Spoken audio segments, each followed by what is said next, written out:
Afghan పై అఖిలపక్షం అందరినీ తీసుకొస్తామన్న కేంద్రం, అక్కడి ప్రజలతో సంబంధాలు కొనసాగుతాయన్న జయశంకర్. పోలీసులు అధికార పార్టీలకు పనిచేయడం కరెక్ట్ కాదు, ప్రత్యర్థుల్ని వేధించేలా కేసులు పెట్టడంపై సీజేఐ ఆగ్రహం. దళిత బంధుకు మరో 500 కోట్లు, నలుగురికి యూనిట్ల పంపిణీ, సీఎం సభకు ముందే సర్వే, రేపటి నుంచి సర్వే అంటూ హడావిడి. గొర్రెలు బర్రెలతో ఆగిపోవద్దు, ఇంకా చాలా సాధించాలి, చదువుతోనే అన్ని రంగాల్లో ఎదగాలన్న దత్తాత్రేయ. సహనం కోల్పోయి తిట్టా, సవాలుకు కట్టుబడ్డానన్న మల్లారెడ్డి. కేసీఆర్ భాషలో వ్యక్తిగత తిట్లు ఉండవన్న జీవన్ రెడ్డి. మల్లారెడ్డిని బర్తరఫ్ చేయాలని కాంగ్రెస్ డిమాండ్, అధికారంలోకి వస్తే దళితుడే సీఎం అన్న కోమటిరెడ్డి. బండి సంజయ్ పాదయాత్ర షెడ్యూల్ విడుదల, మెహదీపట్నంలో ఏర్పాట్లు పరిశీలించిన నాయకులు.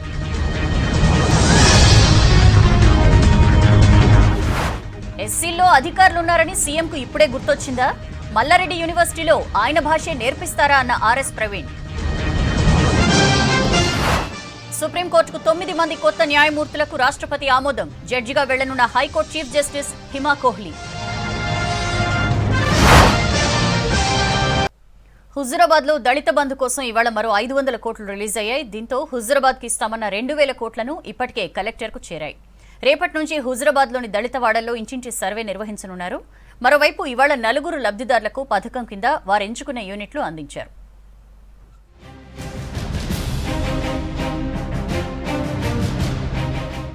హుజురాబాద్ బైపోల్ దళిత బంధు అమలుపై ఫోకస్ పెట్టింది సర్కార్.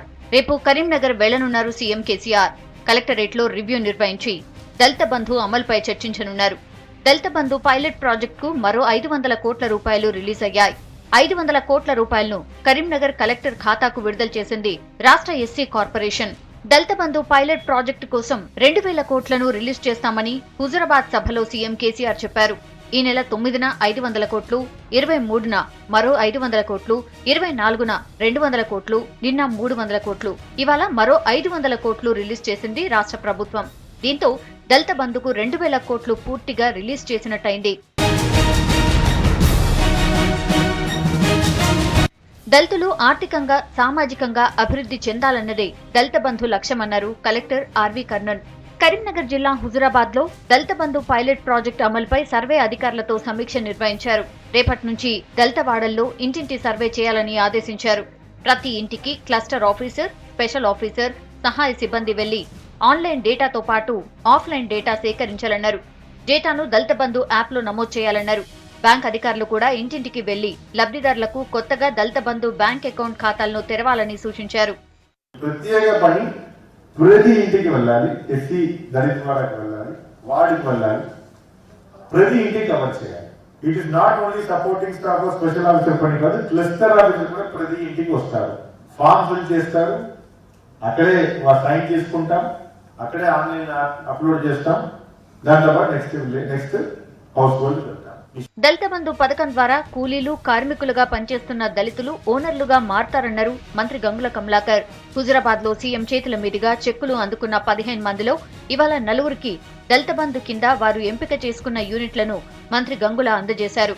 కరీంనగర్ కలెక్టరేట్ లో జరిగిన కార్యక్రమంలో కలెక్టర్ ఆర్వి కర్ణన్, ఇతర అధికారులు పాల్గొన్నారు. 4లో 2 ట్రాక్టర్లు కొనుక్కోగా ఒకరు ట్రాలీ, మరొకరు టాక్సీని కొనుగోలు చేశారు. దళిత బంధు ప్రారంభించడమే కాదు, లబ్ధిదారులకు యూనిట్లు అందజేసి చూపించామన్నారు మంత్రి గంగుల.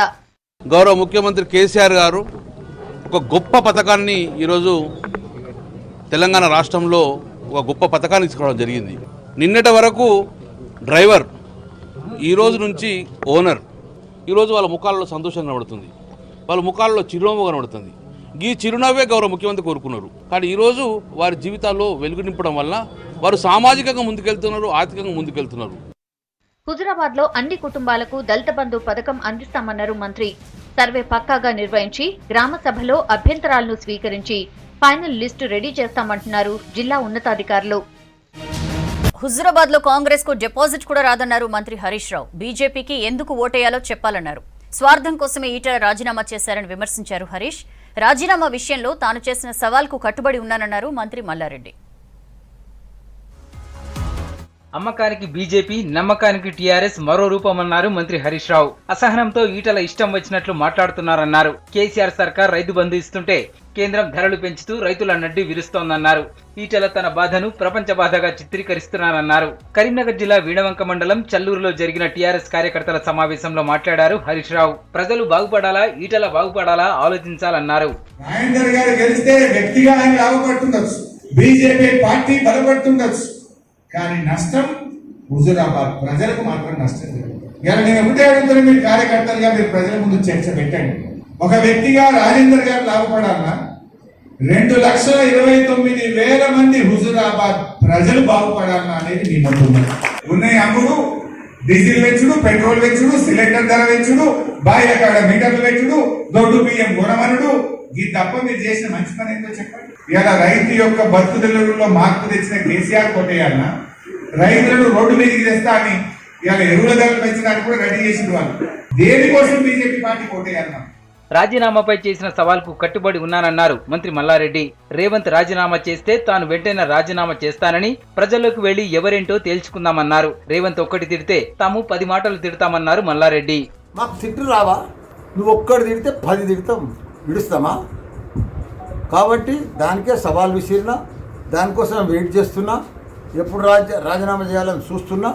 ఎప్పుడు అక్కడ రాజీనామా సులువు అయితే ఇక్కడ రాజీనామా ఇచ్చేస్తా. ఇద్దరం కలిసి పోదాంపా, ప్రజలకు పోదాం, ప్రజల తీర్పు చూసుకుందాంపా. ఎందుకు, మనం అంతా ప్రజలనే ఉన్నాం కదా. రేవంత్ రెడ్డి మాటల్లో చూపిస్తే తాము చేతల్లో చూపిస్తామన్నారు టీఆర్ఎస్ ఎమ్మెల్యే జీవన్ రెడ్డి. అసభ్యకర పదజాలంతో రేవంత్ రెడ్డి పీసీసీ పదవికి ఉన్న గౌరవాన్ని పోగొడుతున్నారని రాహుల్ గాంధీకి లేఖ రాసినట్లు తెలిపారు.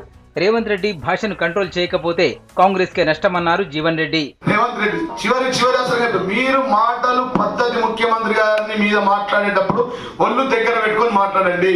మారకపోతే ఇక ఇది చివరిగా అలా రాహుల్ గాంధీ గారికి, సోనియా గాంధీ గారికి లెటర్ పంపినాం, చేతులలో చూపిస్తాం, నాలుగా కోసి పడేస్తాం, కథం అయిపోతాం. ఒళ్ళు దగ్గర పెట్టుకొని వాళ్ళు మాట్లాడాలా. ఇలా ఇట్లాంటి మాటలు మాట్లాడితే మళ్ళా నేను రేపు మల్కాజ్గిరి ఎంపీ ఆడ పోటీ చేసినప్పుడు ప్రజలే సమాధానం చెప్తారని చెప్పి సందర్భం తెలియదు. మంత్రి మల్లారెడ్డి మీద రేవంత్ రెడ్డి చేసిన వ్యాఖ్యలపై నిరసన తెలిపారు టీఆర్ఎస్ కార్యకర్తలు. బోయిన్పల్లి చౌరస్తాలో అంబేద్కర్ విగ్రహం ముందు రేవంత్ దిష్టి బొమ్మను దగ్ధం చేశారు. రేవంత్ రెడ్డి వెంటనే మంత్రికి క్షమాపణ చెప్పాలని డిమాండ్ చేశారు. మంత్రి మల్లారెడ్డిని బర్తరఫ్ చేయాలని గవర్నర్కు లేఖ రాశారు కాంగ్రెస్ నేతలు. మంత్రి హోదాలో ఉండి అసభ్యకరంగా మాట్లాడారని మండిపడ్డారు. మల్లారెడ్డి వెంటనే రేవంత్ కు క్షమాపణ చెప్పాలని డిమాండ్ చేశారు. కబ్జా ఆరోపణలు చేస్తే వ్యక్తిగత దూషణలు చేయడం సరికాదన్నారు కాంగ్రెస్ లీడర్స్.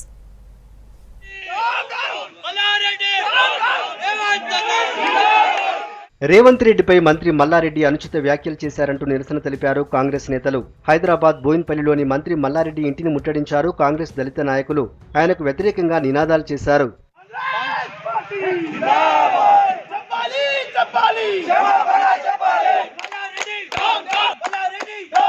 సమస్యలపై రేవంత్ రెడ్డి మాట్లాడితే మల్లారెడ్డి బూతులు తిడుతున్నారని విమర్శించారు పీసీసీ ఉపాధ్యక్షుడు మల్లు రవి. మల్లారెడ్డికి మంత్రిగా ఉండే అర్హత లేదన్నారు. ఈటెల రాజేందర్ పై విచారణ జరిపినట్లు మల్లారెడ్డిపై విచారణ చేయాలని డిమాండ్ చేశారు. రేవంత్ రెడ్డి గారు కడుపు మండి దళితులకి, గిరిజనులకు జరిగిన అన్యాయాన్ని న్యాయం చేయండి, ఇబ్బంది లేకుండా చేయండి అని మాట్లాడితే ఆయన ప్రెస్ మీట్ పెట్టి ఎట్లా మాట్లాడాడు? ఏ బాధ్యత లేనటువంటి మా పౌరుడు కంటే అన్యాయంగా రేవంత్ రెడ్డిని, కాంగ్రెస్ పార్టీని తిడుతుంటే ఇది ముఖ్యమంత్రి గారు ఆయన మీ కేబినెట్ లో ఉండడానికి అర్హత ఉందా? బర్తరఫ్ చేయాలని కాంగ్రెస్ పార్టీ నుంచి మేము డిమాండ్ చేస్తున్నాం. మల్లారెడ్డి గారి గురించి మాట్లాడితే ఆయన ఒక మంత్రేనా? అసలు ఇట్లాంటి వాళ్ళని ఎట్లా మంత్రులుగా కేసీఆర్ గారు ప్రమోట్ చేస్తాడంటే మరి ఆయన పరిపాలనకు అది నిదర్శనం. ఈ రోజు వచ్చి రేవంత్ రెడ్డిని నువ్వు రాజీనామా, అరే మొన్ననే మీ అల్లుని మీదనే గెలిచిన, సొంత బిడ్డనిచ్చిన నీ అల్లుని మీదనే ఎంపీ రేవంత్ రెడ్డి గారు ఎంపీగా గెలిచిండు. సీఎం కేసీఆర్ కు దమ్ముంటే ఎమ్మెల్యే పదవికి రాజీనామా చేయాలని, ఆయనపై రేవంత్ రెడ్డి పోటీ చేస్తారన్నారు కాంగ్రెస్ నేతలు. భూ కబ్జాలపై చేసిన విమర్శలపై సమాధానం ఇవ్వకుండా మంత్రి మల్లారెడ్డి రచ్చ చేశారన్నారు. గజ్వేల్ సభను అడ్డుకుంటే కేసీఆర్ ఫామ్ హౌస్ ను ముట్టడిస్తామని హెచ్చరించారు కాంగ్రెస్ నేతలు. రేవంత్ రెడ్డి స్థాయికి అక్కర్లే, కేసీఆర్ ను పట్టుకొని రా, గజ్వేల్ లో కేసీఆర్ ను రాజీనామా చేయమను. రేవంత్ రెడ్డి గారు గజ్వేల్ నుంచి పోటీ చేస్తాడు. ఈ రాష్ట్ర ప్రజలు పెద్ద కొడుకుగా రేవంత్ రెడ్డిని చూస్తుండ్రా, లేదు కేసీఆర్ ను చూస్తుండ్రో ప్రజలు తెలుస్తారు. చలో నీకు దమ్ముంటే రమ్మని చెప్పి సవాల్ విసురుతుంది కాంగ్రెస్ పార్టీ. ఏ నియమం ప్రకారం 500 ఎకరాల భూమిని కలిగి ఉన్నాడో ఇవాళ తెలంగాణకు సమాధానం చెప్పాల్సినటువంటి అవసరం ఉంది. 54 ఎకరాలు ఉంచుకునేటటువంటి హక్కు ఇవాళ ఉన్నది. 54 ఎకరాలకు ఎక్కువ ఉన్నటువంటి భూమినంతా ఈ రాష్ట్ర ప్రజలకు ఈ ప్రభుత్వం ఎప్పుడు టేక్ ఓవర్ చేస్తుందో సమాధానం చెప్పాల్సినటువంటి అవసరం ఉంది. కాంగ్రెస్ అధికారంలోకి వస్తే దళితున్నే సీఎం చేస్తామన్నారు ఎంపీ కోమటిరెడ్డి వెంకటరెడ్డి. 2023లో కాంగ్రెస్ అధికారంలోకి రావడానికి ఆలేరు నుంచి ఆదిలాబాద్ వరకు పర్యటిస్తానన్నారు. దళిత బంధు పేరుతో మోసం చేసే కుట్ర జరుగుతుందన్నారు. దళిత గిరిజనులు ఓట్లేసే యంత్రాలుగా మిగిలిపోవద్దన్నారు. యాదాద్రి జిల్లా రాంపూర్ తండాలో దళిత గిరిజన ఆత్మగౌరవ దండోరా సభలో కోమటిరెడ్డి వెంకటరెడ్డి మాట్లాడారు. భువనగిరి పార్లమెంటు పరిధిలో దళిత గిరిజన బంధు అమలు చేస్తే ఎంపీ పదవికి రాజీనామా చేస్తానన్నారు. ఎప్పుడు ఓటింగ్ మనం మిషన్ లాగా వాడుకుంటున్నాం తప్ప మీకు రాజ్యాధికారం వచ్చే విధంగా మీరే అవసరం ఉంటే అదే సోనియా గాంధీ రాహుల్ గాంధీ ఒప్పించి బలహీన వర్గాలు దళితుడు ముఖ్యమంత్రి అయ్యే విధంగా కాంగ్రెస్ పార్టీ మీద ఒత్తిడి తీసుకుంటారని మీ అందరూ కూడా మాట్లాడుతున్నారు. మంత్రి మల్లారెడ్డిని మంత్రివర్గం నుంచి బర్తరఫ్ చేయాలని రాష్ట్ర గవర్నర్కు లేఖ రాశారు పీసీసీ సీనియర్ ఉపాధ్యక్షులు నిరంజన్. మంత్రిగా ఉండి అసభ్యంగా మాట్లాడడం సరికాదన్నారు. పలు చోట్ల మంత్రి మల్లారెడ్డి దిష్టిబొమ్మను దహనం చేశారు కాంగ్రెస్ నేతలు, కార్యకర్తలు. రేవంత్ రెడ్డిపై చేసిన వ్యాఖ్యలకు మంత్రి మల్లారెడ్డి క్షమాపణ చెప్పాలని డిమాండ్ చేశారు. గొర్రెలు మేపుతూ గొల్ల కుర్మలు అనేక కష్టాలు అనుభవిస్తున్నారన్నారు హర్యానా గవర్నర్ దత్తాత్రేయ. కరీంనగర్ జిల్లా జమ్మికుంటలో గొల్ల కుర్మల ఆత్మీయ సత్కార సమావేశంలో ఆయన పాల్గొన్నారు. గొల్ల కుర్మలు గొర్రెల కాపర్లుగానే ఆగిపోకూడదని, గొర్రెల పెంపకంతో పాటు ఇతర రంగాల్లో ఎదగాలని సూచించారు. పారిశ్రామికవేత్తలుగా, వ్యాపారవేత్తలుగా, ప్రజా ప్రతినిధులుగా గొల్ల కుర్మలు ఎదగాలని ఆకాంక్షించారు. చదువుకున్నందుకే తాను కేంద్ర మంత్రిగా వివిధ హోదాల్లో పనిచేశానని, ప్రస్తుతం గవర్నర్ అయ్యానని చెప్పారు. గొల్ల కుర్మ సోదరులు కూడా పిల్లల్ని బాగా చదివించాలన్నారు. పేదరికం పోవాలన్నా, ఉన్నత ఉద్యోగాలు రావాలన్నా విద్యతోనే సాధ్యమని తెలిపారు. 10 గొర్రెలో 10 బర్రెలో వస్తే లాభం లేదని, తాత్కాలికంగా తీసుకున్నా మనకు ఉన్నత లక్ష్యాలు ఉండాలన్నారు దత్తాత్రేయ. పేద కుటుంబంలో నేను కూడా చాలా పేద కుటుంబంలో ఉండి నేను జన్మించి 75 సంవత్సరాలు నేను అలాంటి పేద కుటుంబంలో కుల కుటుంబం నుంచి వచ్చి నేను ఇవాళ మనకు ఉన్నటువంటి యొక్క హర్యానా గవర్నర్ అయ్యానంటే మీ అందరి ఆశీర్వాదాన్ని కేంద్ర మంత్రి ఆయన, రైల్వే శాఖ మంత్రి ఆయన, కార్మిక శాఖ మంత్రి ఆయన, ఎంపీ ఆయన, అంటే ఇన్ని అయినా అంటే కారణం ఏంటంటే నేను బాగా చదువుకున్నాను కాబట్టి నేను ఉన్నతమైన స్థాయికి పోయాని మీరు కూడా మీ పిల్లలను మీరు మీ కుటుంబ సభ్యులను బాగా చదివించాలని నేను మీకు ఉపయోగకరమైన మనం చేస్తాను. ఎందుకంటే పేదరికంలో మన వృత్తి గొర్రెలు వేసి అరువులు పంటది అనేకమైనటువంటి ఒక రాత్రంగా బలవనంగా ఇబ్బందులు పడి గొర్రెలతో పాటు ఎవరైనా గొర్రెలిచ్చినా బర్రెలిచ్చినా ఏమిచ్చినా అవి తీసుకొని ఇంకా యజమానులు కావాలని నేను మీకు ఉపయోగకరమైన. హుజురాబాద్ ఓట్ల కోసమే ప్రభుత్వానికి దళితులపై ప్రేమ పుట్టుకొచ్చిందన్నారు BSP state coordinator RS Praveen Kumar. 7 ఏళ్ల టీఆర్ఎస్ పాలనలో ఎస్సీ కార్పొరేషన్ కింద ఎన్ని నిధులు మంజూరు చేశారో చెప్పాలన్నారు. 3 ఎకరాల భూమి ఇవ్వకపోగా తరతరాలుగా అనుభవిస్తున్న అసైన్డ్ భూములను దళితుల నుంచి లాక్కున్నారని విమర్శించారు. ప్రగతి భవన్ ను బహుజన్ భవన్ గా మారుద్దామని పిలుపునిచ్చారు. బీజేపీకి నిజంగా చిత్తశుద్ధి ఉంటే సీఎం కేసీఆర్ అవినీతిని బయటపెట్టాలని డిమాండ్ చేశారు. 2022 వరకు నోటిఫికేషన్లు ఇస్తారన్న నమ్మకం లేదన్నారు ప్రవీణ్. కరీంనగర్లో జరిగిన బీఎస్పీ కార్యకర్తల సమావేశంలో ఆయన మాట్లాడారు. కారు కింద పడతారా, ఏను ఎక్కిపోతారా? కేసీఆర్ గారు కరీంనగర్కి వస్తున్నారు. ప్రవీణ్ కుమార్ మాట్లాడబోతున్నాడు. యథావిధిగా కరెంటు పోయింది. మేము అధికారంలోకి వస్తే ఆ రోజు మీ ఫామ్ హౌస్ లో కరెంట్ కట్ చేస్తాం. మల్లారెడ్డి గారు యూనివర్సిటీ అయితే మీకు తెలియదు ఏమన్నది వీడియో పెట్టిండు. ఆయన నేర్పుతున్న భాష ఏందండి? ఆయన రేవంత్ రెడ్డి గారు ఎవరో నాకు అది కాదు, కానీ ఒక ప్రతిపక్షంలో ఉండే వ్యక్తి గురించి అసలు మాట్లాడండి అవి అసలు ఆయన మాట్లాడిన మాటలు ఏంటంటే ఒక మంత్రి గౌరవ స్థానంలో ఉండాల్సిన మంత్రి తొడగొట్టి మాట్లాడుతున్నాడు. చెప్పలేనంత దుర్మార్గమైన దూషణ నువ్వు మీడియా సాక్షిగా దుర్మార్గంగా మాట్లాడుతున్నావంటే ఆ భాష నువ్వు రేపు పెట్టబోయే యూనివర్సిటీలో అక్కడ ఉండే విద్యార్థులకు నేర్పించే భాష ఇదేనా మల్లారెడ్డి గారు? ఈరోజు బండి సంజయ్ గారు ఎవరన్నా కావచ్చు, ఆయన భాష కూడా బాగలేదు. ఆయన కూడా బట్టలు ఇడిచేస్తాం, బట్టలు ఇడిపి కొడతాం గిడతాం అన్నాడు. అసలు మీరు ఏం భాష మాట్లాడుతున్నారు? నిజానికి బీజేపీ ప్రభుత్వానికి ఇక్కడ జరిగిన అవినీతి మీద చిత్తశుద్ధి ఉంటే ఈరోజు కాళేశ్వరం ప్రాజెక్టులో జరిగిన అవినీతిని మీ దగ్గర ఈడీ ఉన్నది, మీ దగ్గర సిబిఐ ఉన్నది, మీ దగ్గర రకరకాల ఏజెన్సీలు ఉన్నాయి, మరి ఎందుకు మీరు ఇన్వెస్టిగేట్ చేస్తలేరని ఈరోజు నేను బీజేపీ ప్రభుత్వాన్ని అడుగుతున్నా మిత్రులారా. కేరళలో కరోనా కేసులు పెరుగుతున్నాయి. మొత్తం కేసుల్లో 50% పైగా కేరళ నుంచే వస్తున్నాయంది ఆరోగ్య శాఖ. థర్డ్ వేవ్ను ఎదుర్కొనేందుకు వ్యాక్సినేషన్ స్పీడప్ చేయాలని కేంద్రాన్ని కోరారు రాహుల్ గాంధీ. అటు ఢిల్లీలో స్కూళ్ల ఓపెనింగ్ పై కేజ్రీవాల్ సర్కార్ రేపు నిర్ణయం తీసుకోనుంది.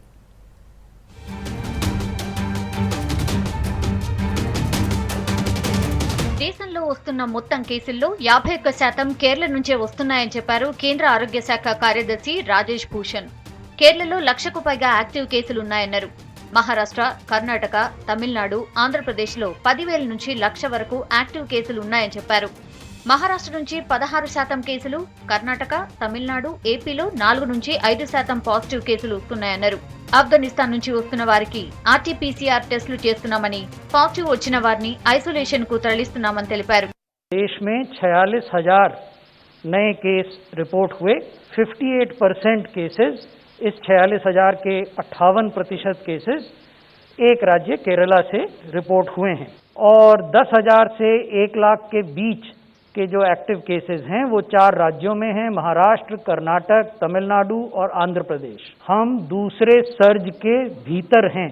We are still in the midst of the second surge of COVID-19 in our country. కేరళలో కరోనా ఉధృతి కొనసాగుతూనే ఉంది. అక్కడ కొత్తగా 30,000 మందికి పాజిటివ్ నిర్ధారణ అయింది. ముందు రోజుతో పోలిస్తే కేసుల సంఖ్య 1,400 వరకు తగ్గింది. ప్రస్తుతం కేరళలో 1,81,209 యాక్టివ్ కేసులున్నాయి. దేశంలో కొత్తగా 46,164 మంది కరోనా బారిన పడ్డారు. మంగళవారంతో పోల్చితే 22% కేసులు పెరిగాయి. దీంతో మొత్తం బాధితుల సంఖ్య 3,25,58,000 దాటింది. ప్రస్తుతం దేశంలో 3,33,000 యాక్టివ్ కేసులున్నాయి. దేశంలో కరోనా కేసులు పెరుగుతుండడం ఆందోళన కలిగిస్తోంది అంటూ ట్వీట్ చేశారు Congress leader Rahul Gandhi. Third wave తీవ్రతను తగ్గించాలంటే వ్యాక్సినేషన్ వేగం పెంచాలన్నారు. ఎవరికి వారే జాగ్రత్తలు తీసుకోవాలని చెప్పి కేంద్రం మాత్రం ప్రభుత్వ సంస్థల అమ్మకాల్లో బిజీగా ఉందంటూ సెటైర్ వేశారు రాహుల్. థర్డ్ వేవ్ ను ఎదుర్కొనేందుకు చాలా జాగ్రత్తలు తీసుకుంటున్నామని చెప్పారు west Bengal CM Mamata Banerjee. Corona treatment కోసం కొత్తగా 10,000 బెడ్స్ ఏర్పాటు చేశామన్నారు.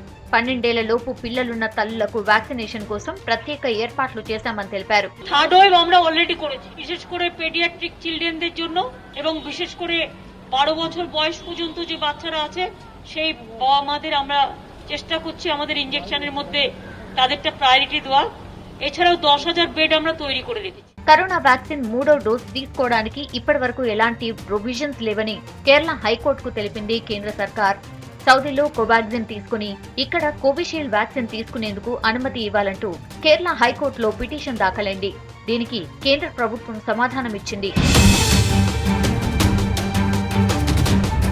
ముంబైలోని సెయింట్ జోసెఫ్ బోర్డింగ్ స్కూల్లో 22 మంది పిల్లలకు కరోనా సోకింది. దీంతో ఆ స్కూల్ను మూసేశారు. స్కూళ్లలో కేసులు పెరగకుండా ఉండేందుకు టీచింగ్, నాన్ టీచింగ్ స్టాఫ్ కు సెప్టెంబర్ 5 లోపు వ్యాక్సినేషన్ పూర్తి చేయాలని ఆ రాష్ట్ర ఆరోగ్య మంత్రి రాజేష్ తోపే ఆదేశించారు. ఇక ఢిల్లీలో స్కూళ్ల ఓపెనింగ్ పై చర్చించేందుకు రేపు సీఎం నేతృత్వంలో సమావేశం జరగనుంది. ఆఫ్ఘనిస్తాన్లో పరిస్థితులపై ఆల్ పార్టీ మీటింగ్ పెట్టింది కేంద్ర ప్రభుత్వం. అక్కడ చిక్కుకున్న భారతీయులందరినీ వెనక్కి తీసుకొస్తామని చెప్పింది. అటు అమెరికాలో తమ కార్యకలాపాలు కొనసాగుతాయని ప్రకటించింది అమెరికా. మరికొన్ని దేశాల జనాల తరలింపు ఆపేస్తామని ప్రకటించాయి. ఆఫ్ఘనిస్తాన్ లో చిక్కుకుపోయిన వారిని వెనక్కి తీసుకురావడమే తమ ముందున్న ప్రథమ కర్తవ్యమని చెప్పింది కేంద్ర ప్రభుత్వం. ఆఫ్ఘనిస్తాన్ ప్రజలతో దీర్ఘకాలిక స్నేహ సంబంధాలు కొనసాగించడం పైన ఫోకస్ పెట్టినట్టు చెప్పారు. ఆఫ్ఘనిస్తాన్ లో పరిస్థితులపై ఇవాళ కేంద్ర ప్రభుత్వం ఆల్ పార్టీ మీటింగ్ నిర్వహించింది. అక్కడ చిక్కుకున్న భారతీయులను దేశానికి తీసుకురావడానికి తీసుకుంటున్న చర్యల గురించి విపక్షాలకు వివరించారు విదేశాంగ మంత్రి జయశంకర్. దేశభక్తి ఆపరేషన్ లో భాగంగా ఇప్పటికే చాలా మందిని దేశానికి తీసుకొచ్చామన్నారు. ఈ భేటీకి 31 పార్టీల నేతలు హాజరయ్యారు. We have also brought out some Afghan citizens who wanted to come to India at this point of time. We have tried to address many of the other issues like by instituting an e-visa policy. The government is doing everything to ensure that we bring back up. Bharat వచ్చేందుకు ప్రయత్నించిన 140 మంది ఆఫ్ఘన్ హిందువులు సిక్కులను తాలిబాన్లు అడ్డుకున్నారు. కాబుల్ ఎయిర్పోర్టుకు వెళ్తున్న వారి వాహనాలను ఆపేశారు. దీంతో వారంతా అక్కడే ఆగిపోయారు. That's all for now. తర్వాత తీన్మార్ వార్తలు ప్రసారం. Stay tuned.